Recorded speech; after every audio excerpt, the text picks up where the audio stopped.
মাননীয় মুখ্যমন্ত্রীকে কোর্ট বারবার বলছে অযোগ্যদেরকে আলাদা করুন, তিনি করলেন না, তা সকলে চলে গেল। চোর, কিন্তু তাদেরকে চুরি করা যারা শিখিয়েছে যে নেতামন্ত্রী, তাদেরকে আগে ধরা উচিত, তাদেরকে জেলে ভরা উচিত। তিনি এখন বলছেন যে আমি যারা যোগ্য তাদের পাশে আছি। হিটলার রানীতে ভোট দিতে দিচ্ছে না, একটা বার সাধারণ নয় ভোট নেওয়ার কথা ঘোষণা করে দেখা দিচ্ছেন না। 26,000 যে শিক্ষক, তাদের মধ্যে হিন্দু মুসলমান ভাগ আছে, তাদের চাকরিটা খেয়ে নিল এই রাজ্য সরকার। 26,000 চাকরি বাতিল, কি বলবেন এই বিষয়ে? 26,000 পুরো নয়, প্রায় 26,700 কত একটা আপনার 56 কি 57, এটা তো যাওয়ার ছিল। আজ থেকে কয়েক বছর আগে হাইকোর্ট জানিয়ে দেয় যত দ্রুত আকারে যোগ্য এবং অযোগ্যদের তালিকা রাজ্য সরকারকে বার করতে হবে বা এসএসসিকে বার করতে হবে, বার করে হাইকোর্টে জমা করতে হবে, তাহলে যোগ্যদের চাকরি থাকবে, অযোগ্যদের চাকরি চলে যাবে। কিন্তু রাজ্য সরকার কী করলো, যোগ্য অযোগ্য বাছাই করলো না, এবং আমাদের যে এসএসসি বোর্ড সেটাও বাছাই করলো না। একটাই কারণ অযোগ্য তারাই যারা টাকা দিয়ে চাকরি করেছে, আর সেই টাকাগুলো নিয়েছেন এই যে দিদিমণির পোষা যে আমাদের বড় বড় এমএলএ এমপি আছে তারা। সুতরাং অযোগ্যদের যদি বাইরে একবার বার করে দেয়, তারা যদি তাদের বাড়িতে গিয়ে হাঙ্গামা করে, তাহলে বড় সমস্যা হয়ে যাবে। যে ওই জন্য অযোগ্য বার করলেন না, অযোগ্য বার করার না কারণে বা না করার জন্য আজকে পুরো 26,000 লোকের চাকরিটাই চলে গেল।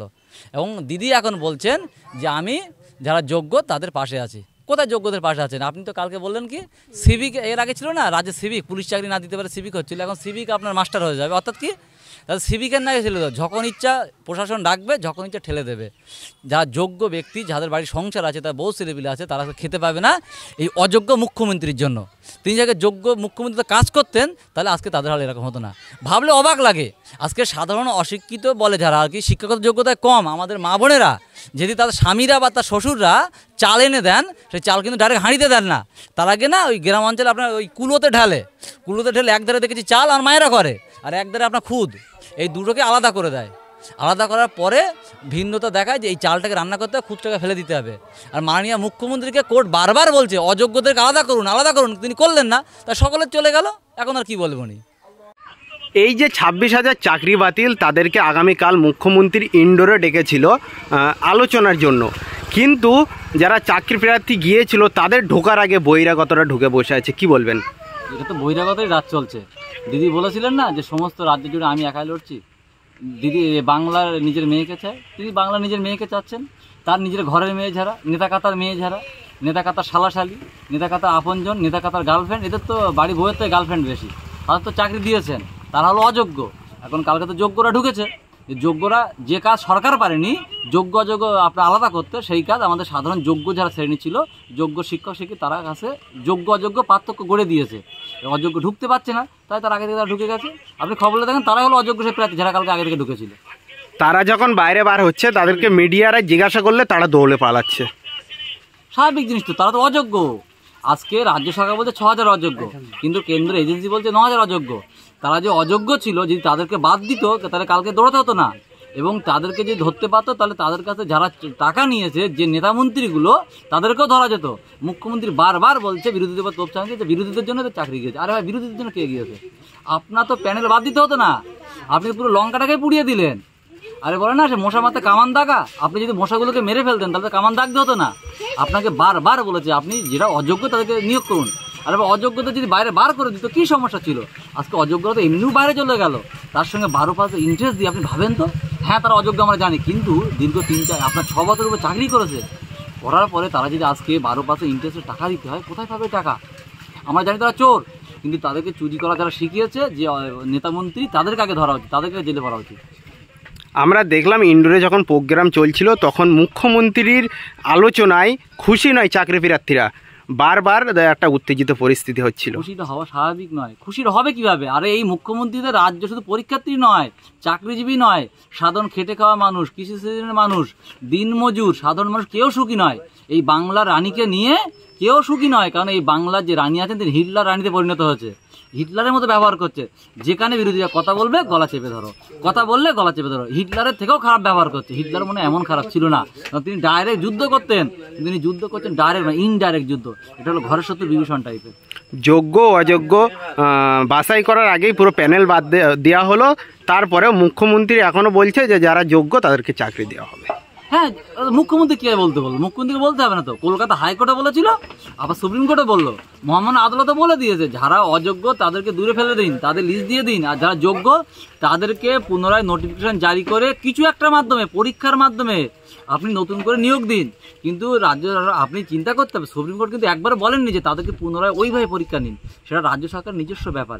পরীক্ষাটা আপনার তাদেরকে খাতা দিয়েও নিতে পারে, কারণ একটা মানুষ যখন পরীক্ষা দিয়েছে তার একটা জ্ঞান ছিল, আজকে সেই মেধা নাও থাকতে পারে, সুতরাং তাকে পরীক্ষা নতুন করে পাশ করানোর জন্য সেই মতো ব্যবস্থা বলে ইনডাইরেক্টলি গ্রহণ করার কথা বলছে রাজ্য সরকারকে, কিন্তু রাজ্য সরকার তো সেটা করছে না। অযোগ্যদের তালিকা রাজ্য সরকার বলুক না। আরে মুখ্যমন্ত্রী কালকে যোগ্যদের নিয়ে বসেছে, তাই তো? তিনি যদি ক্ষমতা থাকে তিনি প্রেস মিডিয়ার সামনে এসে যে এইগুলো অযোগ্য বলে তাদের নামটা ঘোষণা করুন, ব্যাস সব মিটে যাবে। 26,000 চাকরি প্রার্থী বাদ গিয়েছে, তারা বলছে যে আমাদেরকে বলির পাঠা বানানো হচ্ছে, কি বলবেন এই বিষয়ে? একদম পারফেক্ট কথা বলছেন, কিন্তু বলি পাঠা বানাচ্ছে বাংলার দিদি চাচ্ছে তাদেরকে বলি পাঠা বানানো হোক, কারণ তিনি 2011 সালের পর থেকে একটা পরীক্ষা নিতে পারেনি, তিনি একটাই পরীক্ষা নিয়েছিলেন 2026-এর প্যানেল। কত সৌভাগ্য মানুষের, সাধারণ শিক্ষার্থীদের, সেই প্যানেলটাও বাতিল হয়ে গেল। তিনি কী করলেন? শূন্য। তিনি করেছেন যে মন্ত্রীর ঘর ছিল না সেই মন্ত্রীর ঘর হয়েছে, যে মন্ত্রীর গাড়ি ছিল না তার আজকে গাড়ি হয়েছে, যে মন্ত্রীর বাড়ি ছিল না আজকে বাড়ি হয়েছে। তিনি বলছেন না রাস্তাঘাট সব কিছু হয়েছে, কিন্তু নেতা মন্ত্রীর বাড়ি পর্যন্ত। ভাবতে পারেন আজকে নেতা মন্ত্রীদের জায়গা কতটা? আপনি ভাবুন তো, নুনগঞ্জ গ্রাম পঞ্চায়েত আগের যে প্রধান তার কোথায় না জমি আছে, বর্তমান যে প্রধান তার দুর্নীতির কোথায় আসতে না, দালালি করতে করতে এমন জায়গায় চলে গেছে নেতাগুলো পুরো দালালে পরিণত হচ্ছে এবং দালাল রাত চালানোর চেষ্টা করছে। আপনারা বিরোধী দল করেন, কি মনে করছেন যে এই চাকরি প্রার্থীদের ইফেক্ট 26-এ পড়বে? দেখুন, পরীক্ষার্থীদের ইফেক্টে 26-এ পড়বে, কিন্তু বাংলা মানুষটা ভোট দিতে দেবে না। এই হিটলার রানিতে ভোট দিতে দিচ্ছে না, একটা বার সাধারণভাবে ভোট নেওয়ার কথা ঘোষণা করে দেখা। যেভাবে গ্রাম পঞ্চায়েতে আমরা কিছু কিছু জায়গায় লড়তে পেরেছি, আমরা বার করে নিয়েছি। বিধানসভায় সম্পূর্ণ কেন্দ্র বাহিনী দিয়ে সুস্থভাবে ভোট করে দেখা, 294টার মধ্যে কোথাও কিছু খুঁজে পাওয়া যাবে না। সুপ্রিম কোর্ট বলছে যে রাজ্য সরকার যোগ্য অযোগ্যদের তালিকা দিতে ব্যর্থ।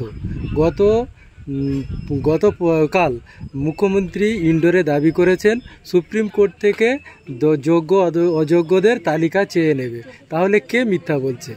আরে যোগ্য অযোগ্য তালিকা বারবার তো সুপ্রিম কোর্ট চেয়েছে, মহামান্য আদালতকে তিনি অসম্মান করছেন। আমি তো আপনার কাছে শুনলাম যে তিনি সুপ্রিম কোর্টকে অসম্মান করে থাকেন, মহামান্য বিচারপতিকে বলবো ওনার নাম ইমিডিয়েটলি অ্যাকশন নিতে, কারণ সুপ্রিম কোর্টের রায়ের উপরে আপনি আঙুল তুলতে পারেন না।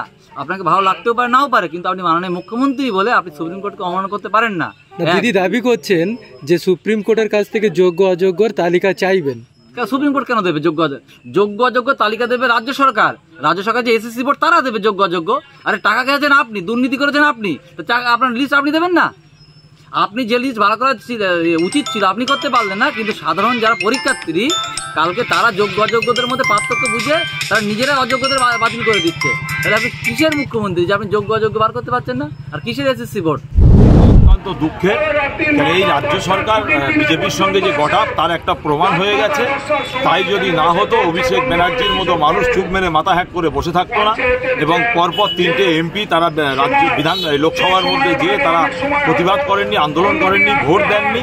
এটা আমরা ক্লিয়ার হয়ে গেলাম যে রাজ্য সরকারও চাইছে মুসলমানদের ওয়াকফ সম্পত্তি চলে যাক, তার জন্য খাতায় কলমে মেরে দাও, আর এখানে ঘোমটা দাও, এখানে ঈদগার ময়দানে যাও, এখানে নামাজের পার্টিতে যাও, এখানে বিভিন্ন রকম ইফতার মজলিসে যাও, যে মুসলমানদের মসিয়া সাজো, কিন্তু পক্ষান্তরে মুসলমানদেরও এই রাজ্য সরকার নয়, হিন্দুদেরও নয়, রাজ্যবাসীরও নয়।